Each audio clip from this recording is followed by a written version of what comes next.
Bonjour et bienvenue à tous sur ce nouveau jeudi de la recherche paramédicale. Donc aujourd'hui, on accueille Ludovic Meuret, qui est IA de recherche au CHU de Rennes et qui est aussi l'animateur du réseau RAR. Ludovic va nous présenter une lecture critique d'articles sur une thématique de son choix, dont il pourra vous parler tout à l'heure. Voilà. Si vous voulez en savoir plus sur le parcours de Ludovic Meuret, n'hésitez pas à aller sur la carte interactive du blog larechercheparamédicale.fr et vous retrouverez toute sa fiche chercheur. Simplement, avant de donner la parole à Ludovic, je vous rappelle que le webinaire est en écoute seule, donc vous ne pouvez pas prendre la parole. Par contre, n'hésitez pas à taper vos questions dans la zone chatée et à la fin de l'intervention de Ludovic, je relayerai vos questions. Ludovic prendra la parole pendant à peu près 20 minutes.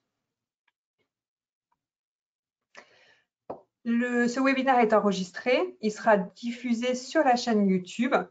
Donc, votre prise de parole et toutes les informations que vous communiquerez valent en fait autorisation d'enregistrement. Vous pouvez retrouver toutes les informations en fait sur cet enregistrement vidéo dans les documents à distribuer où vous aurez que vous avez dans les documents à distribuer.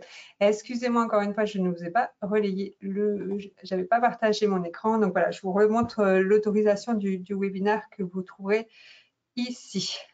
Voilà et pour la zone chatée, c'est ici que ça se passe. Donc voilà. Je laisse la parole à Ludovic qui va se présenter et nous présenter sa lecture critique d'articles. Merci à tous pour votre attention.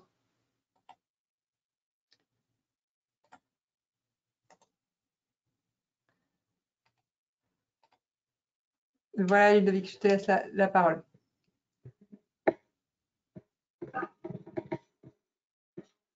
Bonjour à tous. D'abord, je vais commencer par me présenter. Je suis Ludovic Meuret. Je suis infirmier anesthésiste de recherche clinique au CHU de Rennes. Et je partage mon temps entre une activité clinique au bloc opératoire et depuis 2 ans un mi-temps de recherche clinique où j'essaie de promouvoir la recherche paramédicale et puis de travailler sur les études en cours médicales, paramédicales. Et c'est un nouveau travail qui n'existe pas encore en France, mais que j'essaie de développer dans mon hôpital et dans la région. Voilà, donc aujourd'hui, je suis venu dans le cadre des cafés lecture des jeudis de la recherche paramédicale, je vais vous parler de l'effet bénéfique de la communication hypnotique lors de la pose d'un cathéter veineux périphérique. Donc, il s'agit aujourd'hui de faire une lecture critique d'articles sur une étude qui est parue en 2020 dans le British Journal of Anesthesia, dont l'investigateur principal était le docteur Nicolas Fusco, qui est un médecin anesthésiste réanimateur qui travaille à Rennes, au CHU de Rennes, qui a une formation hypnose, qui donc a écrit cet article sur l'étude KT-HYPE. Alors, juste pour commencer, on va voir de façon assez succincte un petit peu ce qu'est une lecture critique et ce que n'est pas une lecture critique. Une lecture critique, c'est d'abord identifier une question posée lorsqu'on lit un article. Quel était l'objectif de l'investigateur principal lorsqu'il a fait cette étude? C'est d'écrire un contexte, un champ sémantique, et établir un état actuel des connaissances sur la problématique qui est soulevée par l'étude. C'est identifier un type d'étude. Vous savez, vous avez entendu ces mots-là, il y a des études randomisées, des non randomisées, des observationnelles, des interventionnelles, etc.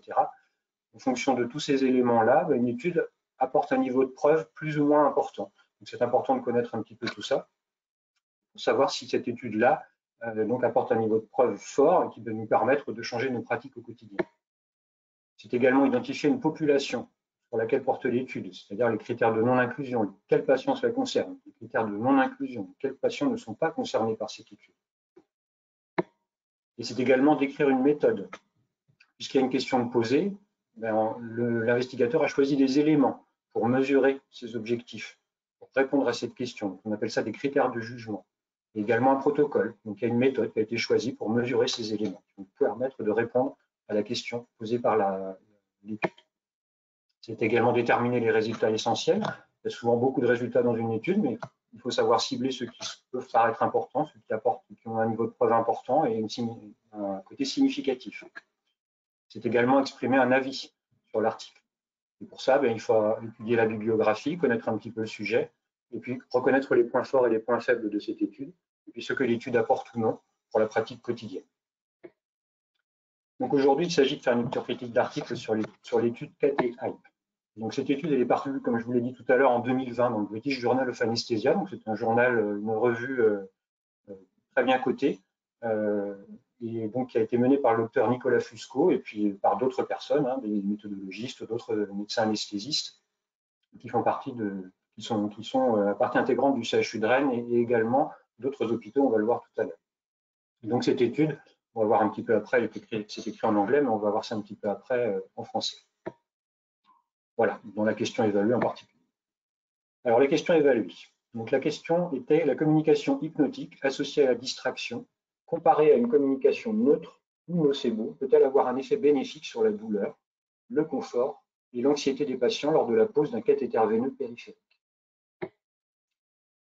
Le contexte. Donc la VVP, la voie veineuse périphérique. On en a tous vu. Il faut juste savoir qu'il y a 1 milliard de cathéters qui sont vendus par an dans le monde. C'est un marché important, mais c'est surtout que ça concerne beaucoup de monde, puisque 60% des patients hospitalisés auront, lors de leur hospitalisation, une voie veineuse périphérique posée, ou peut-être plusieurs. Toujours sur la voie veineuse périphérique, on sait que l'anesthésie locale peut être un moyen efficace pour jouer sur le confort et la douleur ressentie par les patients. Mais des études ont montré que ça augmenterait peut-être le taux d'échec de cette pose de voie veineuse. Une autre notion importante qui est soulevée par cette étude, c'est qu'on sait, des études ont montré que l'utilisation de mots par les soignants, des mots à connotation négative, pouvait entre guillemets faire mal aux patients en créant une atmosphère déjà négative. Et ça pouvait avoir un effet délétère sur les éléments qui nous intéressent aujourd'hui, c'est-à-dire l'anxiété, le confort et la douleur ressentie par les patients lors de la pose d'une voie veineuse périphérique. Donc, un autre sujet qui est soulevé par cette étude, c'est la confusion hypnotique. Alors, qu'est-ce que c'est?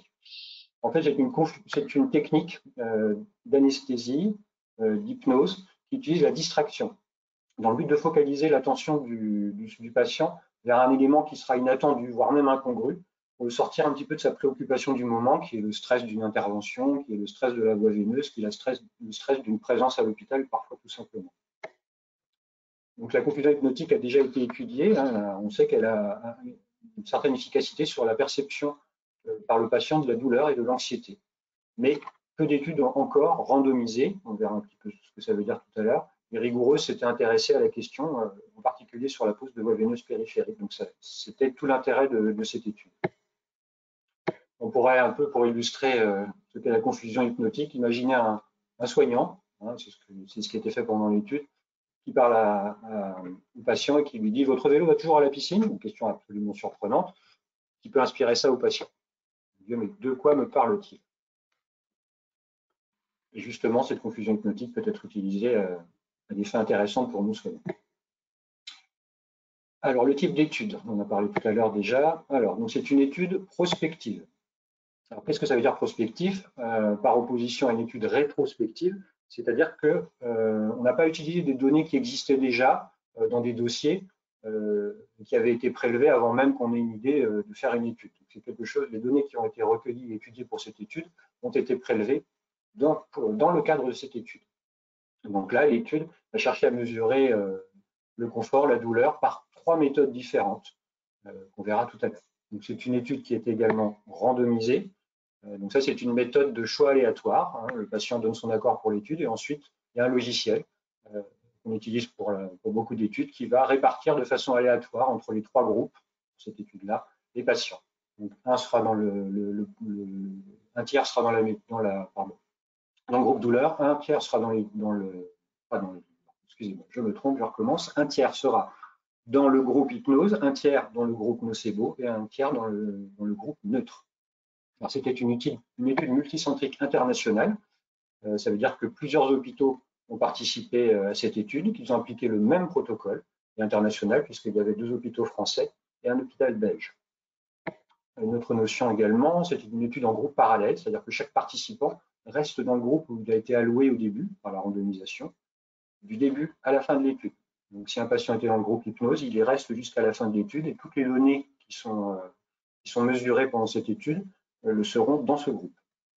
Et en simple aveugle, puisqu'on le verra plus tard, seul le patient est ignorant du groupe auquel il a été affecté.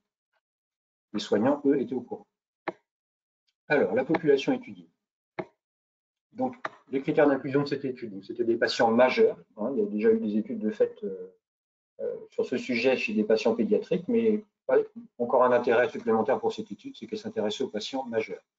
Donc, ces patients devaient avoir une pose de cathéter et c'était dans un contexte de chirurgie programmée et non dans un contexte d'urgence, qui aurait changé sans doute un petit peu les paramètres du problème. Ils étaient tous cathétérisés sur la face dorsale de la main, donc c'est l'endroit où on pose le plus souvent les voies veineuses en anesthésie avant une intervention. Et le cathéter utilisé était le calibre le plus courant pour une intervention classique, c'est le calibre 20 gauge. Les critères de non-inclusion.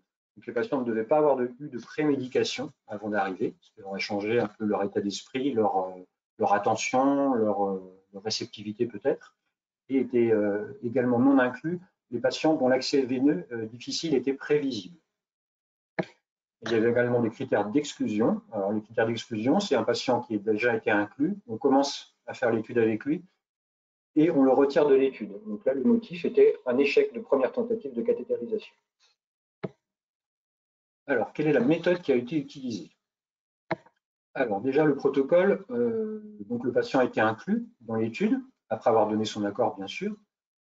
Ensuite, il était juste informé de façon assez volontairement imprécise que l'étude consistait en une évaluation de technique de pose de voie veineuse périphérique. Il n'y avait pas de précision du tout. Il ne savait pas si c'était le mode de préparation cutanée qui était en jeu, le mode relationnel, le matériel utilisé. Il n'avait pas de précision, il savait juste que ça allait se passer pendant le temps de la pose de voie veineuse périphérique.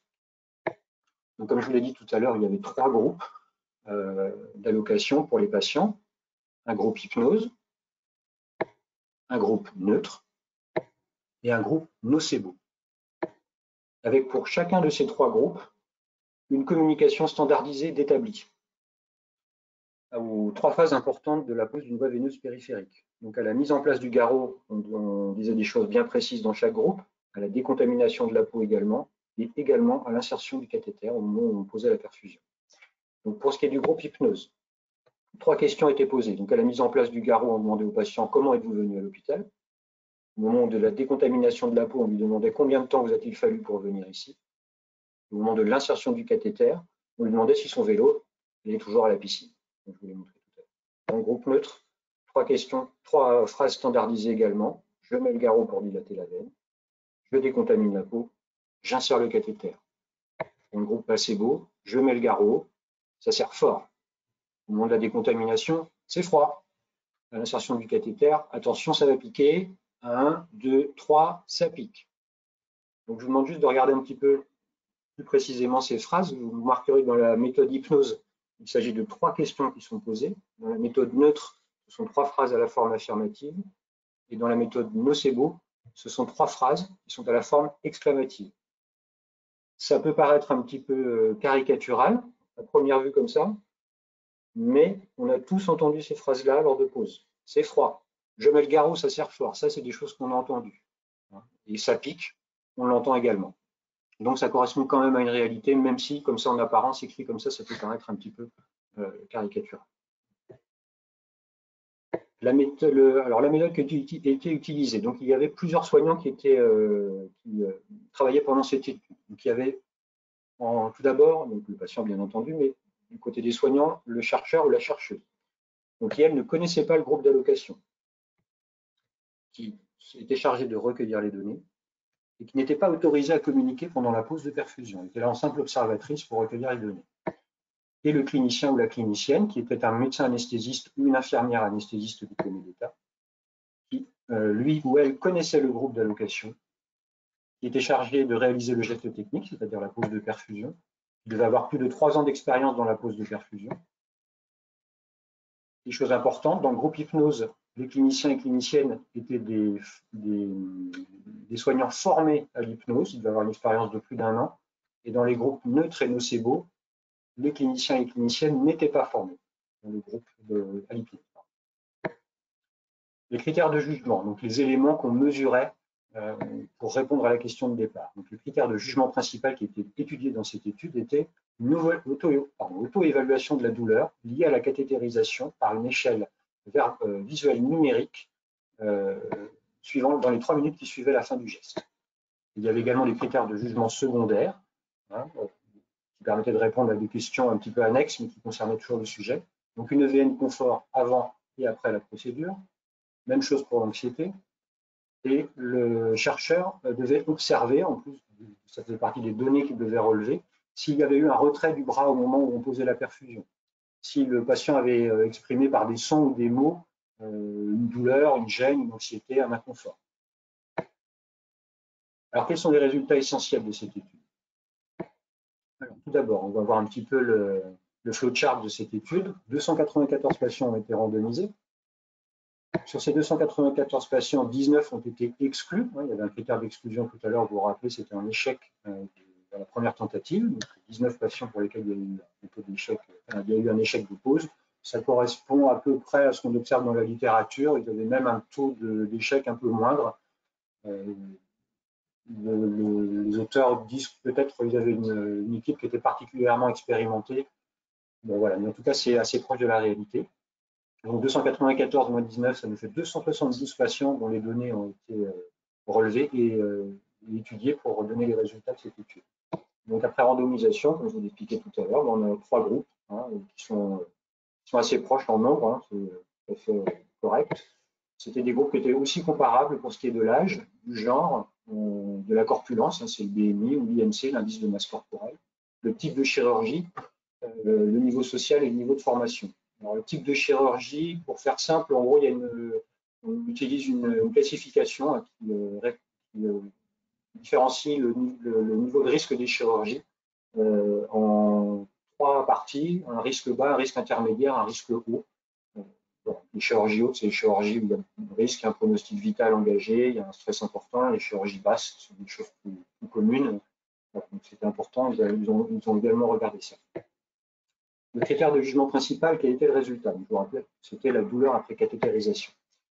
Bien, si on regarde les données dans ce petit tableau de l'étude, on s'aperçoit que la douleur était plus faible dans le groupe hypnose. On voit 1,5 entre 3,5 et 3,8 relevés à l'échelle visuelle numérique. Et qu'il n'y avait également pas de différence significative entre les groupes neutres et placebos. Pour ce qui est des jugements secondaires, on va commencer par l'anxiété, toujours le petit tableau. En comparant les données d'anxiété avant-après, on observe que dans le groupe hypnose, il y a une diminution significative de l'anxiété, vu que dans le groupe neutre, c'est stable. Vous voyez, on a 2 points de moins d'anxiété dans le groupe hypnose, contre quelque chose de stable dans les 2 autres groupes. Et pour les valeurs après, on observe que dans l'anxiété, significativement encore, c'est plus bas dans le groupe hypnose que dans les 2 autres groupes. Et qu'il n'y a pas de différence significative entre neutre et placebo, entre neutre et nocebo. Un autre jugement secondaire qu'on a regardé pour voir les résultats essentiels était le confort. On observe qu'avant-après, également, le confort augmente dans le groupe hypnose, encore de façon significative, d'1 point. On passe de 7,5 à 8,5 sur le VN, et que ça diminue, donc les gens sont moins confortables dans le groupe neutre et nocebo avant et après la pause de perfusion. Et qu'on observe en valeur absolue des données meilleures encore pour le groupe hypnose, où le confort est à 8,5 contre 7,7 et 7,2 dans les groupes neutres et nocebo. Il n'y a pas de différence significative. Alors, quels commentaires on peut faire sur cette étude? D'abord, les points forts de l'étude. C'est une des premières études randomisées et méthodologiquement rigoureuses sur le sujet. Donc, ces 2 caractères, randomisé et méthodologiquement rigoureux, ça veut dire qu'on peut randomiser, elle apporte un niveau de preuve élevé, et méthodologiquement rigoureuse, il n'y a pas beaucoup de biais auxquels on peut reprocher à cette étude, et donc les résultats sont vraiment intéressants et on peut en tenir compte. Et également, elle a l'avantage de proposer une standardisation de la communication verbale pendant le geste. Parce qu'adopter une communication neutre, une communication nocebo, ça peut varier d'une personne à l'autre, le sentiment qu'on a faire ça. Là, eux, ils ont proposé une standardisation. Donc ça, c'est une première chose. Et puis surtout, ça permettait une comparabilité. C'est-à-dire que tous les patients qui ont été inclus dans le groupe hypnose ont reçu le même message verbal. Tous ceux qui étaient dans les 2 autres groupes ont également reçu des messages verbaux identiques. Donc ça permet une bonne comparaison des données et des résultats plus puissants. Et également, ça concernait une procédure de soins très courante. Comme je vous l'ai dit tout à l'heure, 1 milliard de cathéters vendus, 60% des patients qui sont hospitalisés concernés. Donc, c'est très intéressant. C'est un des buts de la recherche, c'est de concerner un maximum de monde. Si on fait une recherche qui concerne 3 personnes dans le monde, ça peut être très, très intéressant, mais ça aura peut-être moins d'impact. Donc, c'est encore un point fort. Dans les points faibles de l'étude, l'idéal dans ce genre d'étude, c'est d'avoir ce qu'on appelle un double aveugle, où ni le soignant, ni le patient ne sont au courant du groupe d'allocation. Là, ça paraissait compliqué à mettre en œuvre, on ne peut pas leur reprocher de l'avoir fait, mais ça rend l'étude peut-être un petit peu moins puissante. C'est difficile d'adopter un type de communication quand on ne sait pas lequel on doit faire. Donc, ça aurait été un petit peu compliqué pour eux. Et puis surtout que ça ne concernait pas les patients a priori difficiles à perfuser. C'est un problème qui est de plus en plus courant. Hein. On a de plus en plus de patients qui sont difficiles à perfuser, ça peut être dû à des raisons multiples. Hein. Le taux d'obésité qui évolue de façon défavorable, également des gens qui ont des traitements lourds qui abîment le réseau veineux. Voilà. Et puis, donc, ça aurait été intéressant que ça concerne aussi ces patients-là. Et puis, les critères d'évaluation pour dire c'est un abord, on pense difficile ou pas, a priori, n'étaient pas précisés. Il existe une échelle, on appelle l'échelle ADIVA, là, donc Adult Difficult Intravenous Access, qui permet, a priori, de dire si on va avoir des difficultés à perfuser un patient. Et la question se pose de la généralisation des résultats à la pratique quotidienne, puisque vous avez vu que les soignants n'étaient pas les mêmes dans les 3 groupes. Dans le groupe hypnose, c'était des gens formés à l'hypnose, dans les 2 autres groupes, des gens qui n'étaient pas formés à l'hypnose. Et il est décrit dans l'étude, l'éditeur l'exprime très clairement, que dans le groupe hypnose, les soignants donc formés à l'hypnose suscitaient le confort chez le patient autrement que par les messages verbaux standardisés que je vous ai montrés tout à l'heure. Il y a des attitudes non verbales, et paraverbales qui sont mises en place par un soignant qui pratique l'hypnose et qui vont peut-être favoriser le confort chez le patient. Donc, la question se pose d'une généralisation des résultats à la pratique quotidienne. Alors, ce que l'on peut conclure de cette étude, eh bien, on peut dire que la confusion hypnotique, quand elle est utilisée par des soignants qui sont formés à l'hypnose, eh bien, a un impact positif sur la douleur, l'anxiété et le confort lors de la pose d'une voie veineuse périphérique, si on la compare à une communication neutre et nocebo telle qu'elle a été faite et décrite plus avant. Et ce qu'on peut dire, c'est que d'autres études seraient nécessaires, parce ce qui serait vraiment intéressant, ce qui serait intéressant suite à cette étude, ce serait de déterminer si cette technique, quand elle est utilisée par des soignants qui ne sont pas formés à la confusion hypnotique, eh bien, est-ce que c'est aussi efficace? Voilà, c'est ça qui serait vraiment intéressant. Pour conclure encore, je vous ai donné quelques références bibliographiques qui m'ont servi à faire cette lecture critique de façon éclairée et rigoureuse et d'avoir des arguments à apporter pour et contre cette étude. Voilà, je vous remercie pour votre attention. Je suis bien sûr disponible pour les questions que vous voudriez bien me poser. Merci encore. Émilie, je te laisse reprendre la main. Merci, merci Ludovic pour cette intervention. Je vous propose donc d'écrire les questions pour que je puisse les transmettre à Ludovic. Je te propose, si tu es d'accord, Ludovic, de laisser peut-être ouverte ta diapo de bibliographie, comme ça ceux qui n'ont pas eu le temps de noter pourront peut-être noter pour pouvoir revenir. Enfin, je trouve que c'est intéressant. Si on veut aller un petit peu plus loin sur le sujet, en fait, ça peut vous permettre d'avoir du temps pour noter ces références. Merci beaucoup pour cette présentation qui est très didactique, en fait, qui t'as pointé du doigt en fait des différences que je trouve importantes, notamment concernant la présentation de la population. Tu nous as pas mal parlé au départ, quelle population ça concernait, en fait, des adultes, avec quels critères d'inclusion, et le flowchart, en fait, qui a montré, en fait, finalement, quelle population a été intégrée, en fait, savoir combien il y a eu d'exclus, pourquoi ils ont été exclus, combien il y avait de personnes par groupe, et puis bien vérifier qu'entre les groupes d'intervention, les populations étaient comparables. Et ça, c'est extrêmement important quand vous lisez un article parce que ça nous permet, ça permet en fait de vérifier que l'étude est pertinente. Si on compare, si dans des groupes, les populations sont différentes, si d'un côté, il y a un groupe où il n'y a que des jeunes et d'un autre côté où il n'y a que des personnes âgées, on n'aura pas la même notion, en fait, par exemple, de la douleur sur cette thématique, et donc conclure sur des choses comme ça, c'est un peu bancal. Donc, je te remercie pour vraiment cette analyse, en fait, avec ces points de vigilance à tenir. Je vois qu'il y a une question qui arrive. N'hésitez pas quand vous mettez vos questions à préciser de quel établissement vous êtes ou quelle est votre profession. Alors là, c'est Catherine Michaud qui nous parle. Elle dit: à quel moment précis la question confusion a-t-elle été posée? Juste avant le geste qui pique? Voilà. Alors, elle a été posée juste avant de poser d'insérer la perfusion dans la veine, hein, juste à ce moment-là. C'était juste avant la pause. Moi, je n'ai pas participé activement à cette étude, mais j'étais dans les services où elle a été menée. Donc, voilà, j'ai pu voir effectivement que visuellement chez les gens, il faut le faire au bon moment, hein, parce qu'effectivement, il faut éviter un retrait du bras. Et c'est cette méthode-là qui a été utilisée également, il faut préciser. On ne leur a pas dit, oh, dis donc, oh, regardez ou attention. On n'a pas fait une confusion. Cette phrase-là était bien choisie pour ne pas qu'il y ait un mouvement de la part du patient.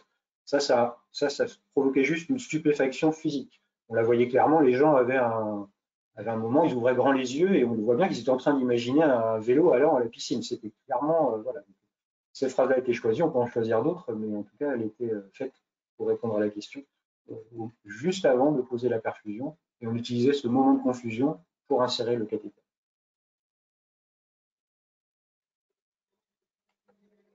Merci. Ça répond bien à votre question, hein, Madame Michaud. Est-ce qu'il y a d'autres questions? Et moi, je me demandais, Ludovic, comment vous avez fait le choix de vos questions? Est-ce que c'est des questions finalement qui font partie de cette formation de l'hypnose? Pourquoi plus spécifiquement ces questions en fait? Alors, vous voulez dire les questions qui étaient posées aux patients ou les… Oui, aux patients, oui, tout à fait. Alors, moi, je n'ai pas fait partie de cette étude. Donc, le choix a été fait par les investigateurs. Moi, je n'étais pas du tout dans les investigateurs de l'étude. Les questions qui ont été posées, je pense, je n'en ai pas discuté avec l'auteur, hein, mais ce n'est pas explicité dans le choix des questions n'est pas explicité dans l'article, mais ce sont des questions assez anodines. Mais ce qui est important, c'est surtout le fait que ce soit une question. Ça implique que quand on vous pose une question, vous cherchez à y répondre déjà, donc ça vous sort un petit peu du contexte. Je pense que c'est ça, c'est la forme interrogative qui est importante, pas forcément la question en soi. Je pense qu'on aurait pu en mettre d'autres à la place. Je ne vais pas répondre à la place de l'auteur, mais je pense qu'on aurait pu mettre d'autres questions. Leur qualité, c'est d'être assez anodine et de montrer un intérêt pour l'autre aussi. Les gens, et peut-être aussi de se replacer dans les heures qui ont précédé. Voilà, je suis parti de chez moi, la route a été compliquée, il y a eu des embouteillages, ou pas, ou ça s'est bien passé, ou j'étais avec mon mari, ou j'étais avec mon fils, ou c'est ma fille qui m'a amené, ou on a passé un bon moment dans la voiture à discuter d'autres choses aussi. C'est peut-être que ce choix-là peut-être été fait pour cette raison-là, mais je n'ai pas plus de précisions à apporter. Merci. Il y a une réponse de Madame Michaud qui précise qu'elle essaye de mettre cette pratique, qu'elle essaye de mettre cette pratique dans ses soins et du coup que ça a l'air de fonctionner dans sa pratique. Donc, elle posait la question pour se réconforter. Elle dit qu'elle fait suite à la discussion et souvent s'appuie sur leur venue à l'hôpital. Donc, comme tu nous, voilà, et elle leur demande s'ils sont venus en hélicoptère. La question effectivement peut être aussi. Le tout, c'est de provoquer une stupéfaction psychologique. Voilà. Mais de quoi me parle-t-il? C'est sur l'Uberlu. Moi, je sais que moi, une phrase que j'utilise parfois, c'est parmi d'autres, hein, mais celle à laquelle je pense, moi, je leur demande leur numéro de carte de crédit, par exemple. Donc, il y a une petite gêne après, et puis, voilà. Mais bon, je pense que plusieurs phrases peuvent fonctionner et produire le même effet. Je pense que c'est ça. Mais la question qui est vraiment intéressante aussi, qui est soulevée par cette étude, peut-être que la question sera posée, mais j'aurai commencé à y répondre avant aussi, c'est voilà, pour rebondir sur la question de Madame, c'est aussi qu'est-ce qu'on peut en faire au quotidien dans les soins, parce que tout le monde n'est pas formé à l'hypnose. Est-ce que le simple fait d'utiliser ces petites phrases-là peut suffire déjà? Madame disait elle avait l'impression que ça fonctionnait bien. Moi, je sais que ça fait partie de l'arsenal qu'on a. Voilà, moi, je l'utilise pas au quotidien, d'abord parce que je ne suis pas moi-même personnellement formé à l'hypnose, donc je ne peux pas faire, en tout cas, de façon. Je ne suis pas forcément sûr de moi quand je ne pratique pas l'hypnose au sens propre du terme. Voilà, donc on est habitué à créer une ambiance de confort, toutes ces choses-là, mais je n'ai pas sans doute pas les armes qu'a quelqu'un qui a été formé à l'hypnose. Ça fait partie des petites choses que je peux utiliser.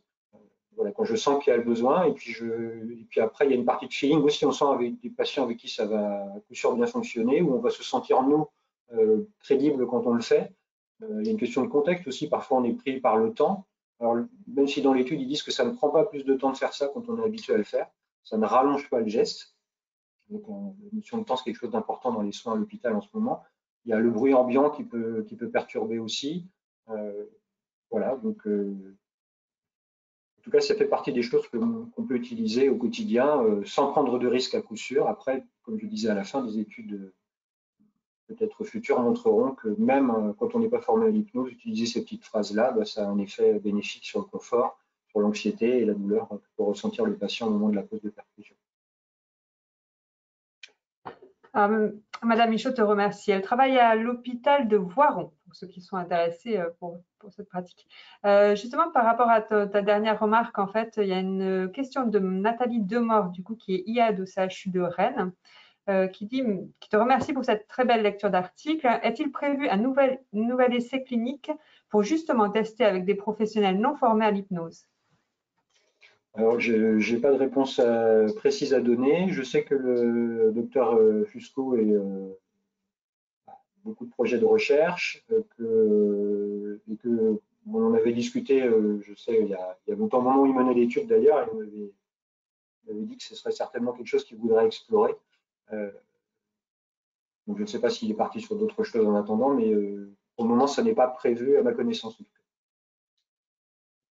Mais c'est une idée intéressante à reprendre. Oui, peut-être une porte ouverte pour les professionnels paramédicaux, parce que finalement, Oui, c'est vraiment du soin. c'est une chose importante aussi que je n'ai pas dite, mais c'est une étude qui pourrait tout à fait être menée par des professionnels paramédicaux. Il y a vraiment, d'un point de vue réglementaire, il n'y a vraiment aucun problème. Et au contraire, même, je pense que les soignants, les paramédicaux, ont le droit de le faire d'un point de vue réglementaire, et puis deux, seraient tout à fait compétents, et ce serait très pertinent qu'ils le fassent, puisque c'est un geste qui fait partie de notre quotidien à beaucoup d'entre nous, et puis pour lesquels on est souvent même référent. Hein. Moi, j'ai participé à la formation de beaucoup de médecins qui étaient internes, des externes, c'est vers nous qui se tournent pour apprendre le geste. Ils apprennent énormément d'autres choses avec les médecins, mais très souvent pour la pose de perfusion, c'est vers nous qui se tournent. Donc, ce serait une très belle idée en tout cas. Oui, de même, il pourrait y avoir, tu l'as présenté tout à l'heure, une étude similaire qui pourrait être faite sur des personnes obèses ou des personnes où l'accès est difficile. Donc, il y a plein d'opportunités suite à cette étude pour développer votre propre recherche en tant que paramédicaux avec une base de travail qui est hyper intéressante. Donc, c'est aussi un des points positifs de la lecture critique d'articles, c'est que si on il y a une autre essaie de la question faire, de lire l'article de façon éclairée, on s'aperçoit au bout d'un moment que ça donne des idées. Ah bah oui, tiens, ils n'ont pas fait ça. Ce serait intéressant de faire ça aussi pour eux. Voilà. C'est aussi un des points très positifs de la lecture critique d'articles. Ce qui est important et que ce n'est pas si compliqué à faire soi-même non plus si on veut dédramatiser les choses. Et c'est comme le jogging, plus on en fait, plus ça devient facile et plus on le lit d'emblée avec un regard particulier. Voilà. Effectivement. Alors, il y a une autre question de Anne-Sophie Juot, qui est tech au CHU de Rennes. Elle demande qui était le chercheur qui effectuait le recueil de données. Était-ce un métier bien défini? Alors, c'était, à ma connaissance, mais ce n'est pas, encore une fois, pas précisé dans l'article, mais c'était des soignants qui le faisaient pour moi. Après, ça aurait pu être également fait par un technicien d'études cliniques, après un court briefing, peut-être, mais en tout cas, selon moi, c'était des gens qui étaient des paramédicaux ou des médicaux, mais soignants, en tout cas. Ils connaissaient la structure. Merci. Une autre question de Stéphane Pasquet, du coup, qui est IA au CH de Saint-Brieuc. Les mots utilisés dans le groupe neutre me semblent proches du vocabulaire utilisé en communication thérapeutique. Du coup, je m'interroge sur la similarité des résultats entre le groupe neutre et le nocebo. Alors, en communication thérapeutique, c'est vrai qu'on a tendance à nous dire d'être assez neutre, et que la communication qui est utilisée en groupe hypnose est un petit peu révolutionnaire, en tout cas, peut paraître incongrue, hein, c'est le but d'ailleurs de ça. Moi, c'est une question aussi que je me suis posée, effectivement, l'absence de différence significative entre les deux groupes.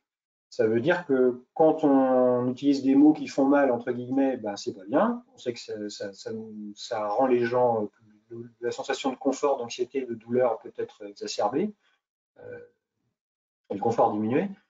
Mais ça veut dire que quand on est neutre, ben, c'est pas mieux, en fait.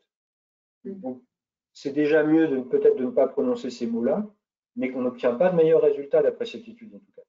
Donc, ça veut dire qu'il faut, à l'avenir, je pense qu'il faut qu'on se pose la question, et c'est ce que soulève aussi cette étude, c'est que ben, peut-être qu'il y a un besoin de formation à l'hypnose, de beaucoup plus de soignants qu'actuellement, parce que même une communication neutre, en fait, ben, ça peut être délétère.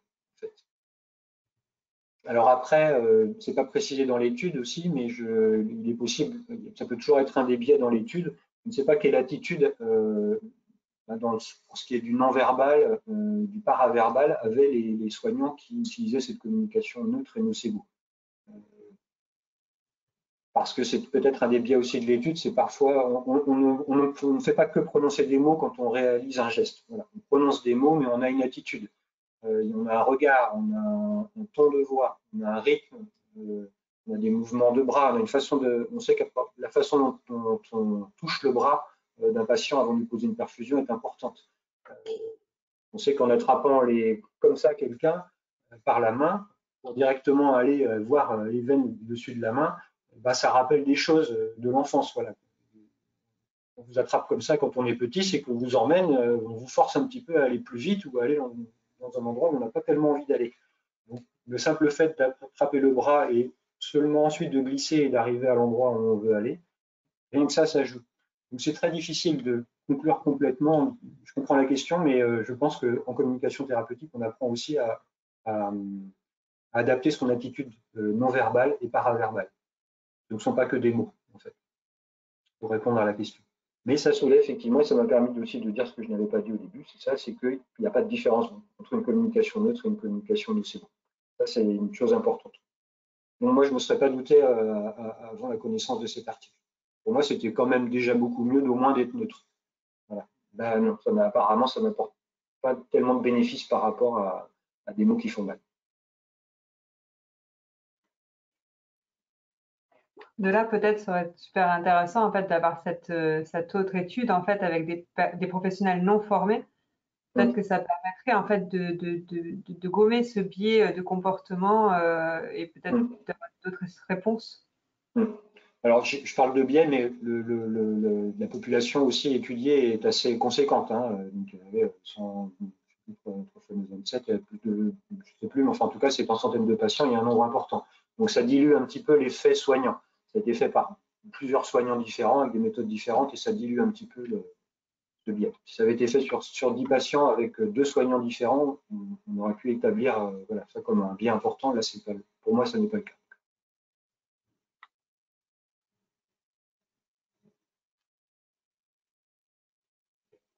J'ai une réponse de Stéphane Basquet, donc, qui te remercie et qui met, alors il va peut-être nous apporter plus d'éléments, il répond une piste pour étudier l'intérêt de la formation à la communication thérapeutique.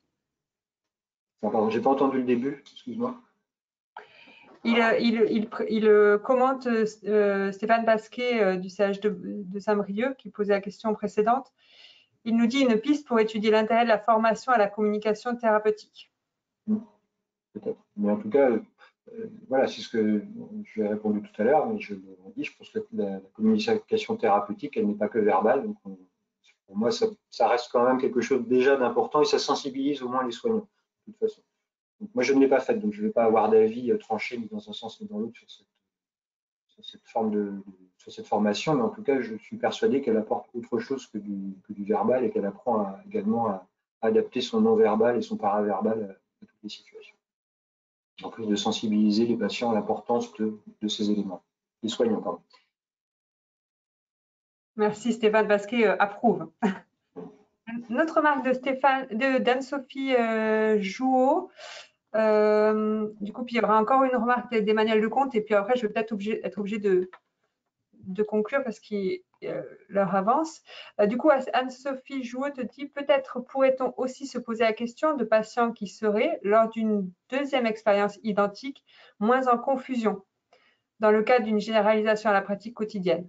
En bref, une première fois pourrait-il être un biais? Est-ce qu'il y aura une différence si les gens avaient déjà, on avait déjà utilisé cette technique sur eux? C'est ça la question. Je pense. Difficile à dire. Je ne peux donner qu'un ressenti, qui ne vaudra pas plus qu'un ressenti. Là, qui vient peut-être de mon expérience de soignant, je pense que il y a ce qu'on appelle une forte dissociation des patients qui est variable d'une personne à l'autre. Quand on arrive à l'hôpital avant de se faire opérer, dans les minutes qui précèdent, c'est là que la voie veineuse périphérique est posée. Au quotidien, c'est, en tout cas dans l'hôpital où je travaille, c'est ça. Ça se passe quelques minutes avant l'intervention. Les gens ont été appelés, ils viennent du service, ils attendent, il y a quelqu'un qui vient, qui leur pose une perfusion et dans les minutes, dizaines de minutes qui suivent, ils vont être opérés. Donc il y a ce qu'on appelle une dissociation. Donc les gens sont dissociation physique et psychologique, c'est-à-dire que l'esprit n'est pas forcément complètement là, et qu'on peut observer. C'est des gens, on leur demande de lever la main pour faire quelque chose, et si on leur demande de la reposer, ils ne la reposeront pas. Ça fait partie des signes de dissociation importants. Donc, je ne sais pas si le fait d'avoir déjà été exposé à cette méthode fait que la deuxième fois, ça fonctionne moins bien. Je pense qu'on est tellement perturbé dans ce moment-là, pour faire simple, je pense que mais ça n'est qu'un sentiment. Je pense que ça peut fonctionner plusieurs fois d'affilée chez une même personne. J'espère répondre à la question.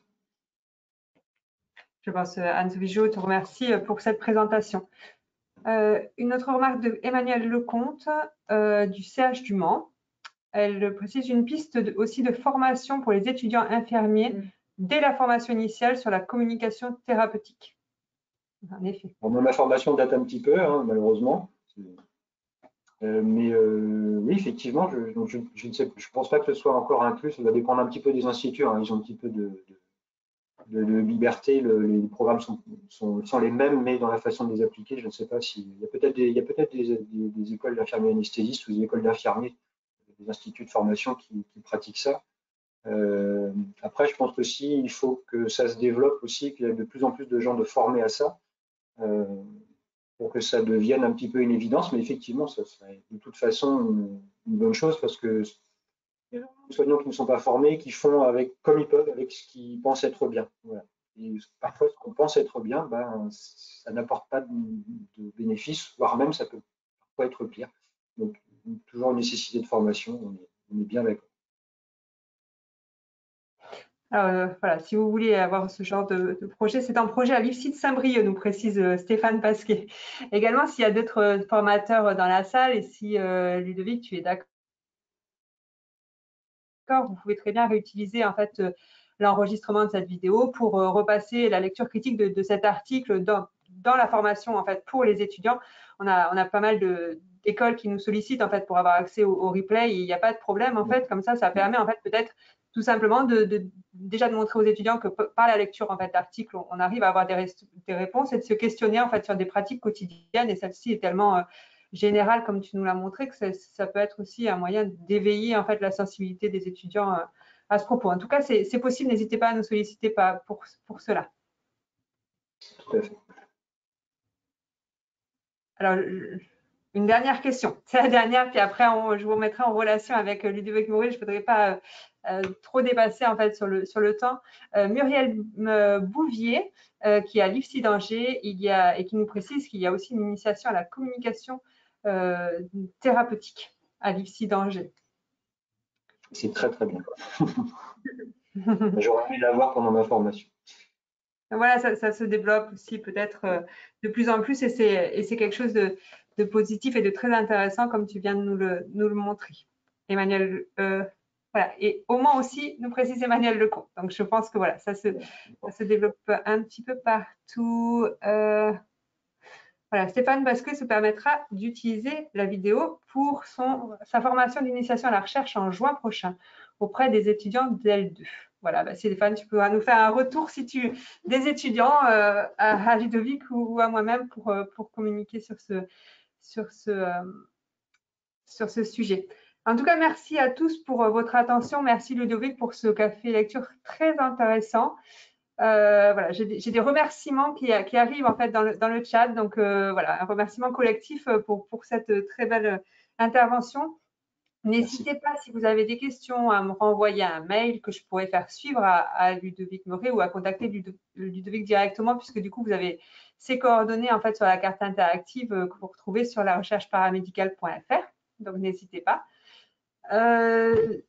Ludovic, tu veux peut-être rajouter quelque chose? Non, bah, je voulais remercier toutes les personnes qui avaient posé des questions, qui étaient très intéressantes. Ça permet de parler du sujet, parce qu'on commence à pratique, hein, c'est là qu'il faut revenir, que ce soit pour la recherche, la formation, c'est à ça qu'on doit revenir à chaque fois. Donc, si j'ai un petit message à passer, c'est ça la recherche. Ça peut paraître compliqué, il faut juste s'y mettre et ça a un intérêt pratique. Voilà. Le message important. Donc pour le patient. Merci beaucoup. Je vous souhaite à tous une bonne journée. On se retrouve le 3 juin pour un Ma vie de chercheur. Et donc, c'est encore quelqu'un du CHU de Rennes qui va nous parler. Donc, c'est Claudie Bouffort qui nous parlera de son projet Modupa. Si vous voulez en savoir plus, toujours une seule adresse, rechercheparamédicale.fr et vous en saurez plus. Vous pouvez même vous inscrire dès aujourd'hui et participer ou recevoir le replay. Merci Ludovic. Merci à tous et à très bientôt. Merci. Au revoir. Au revoir.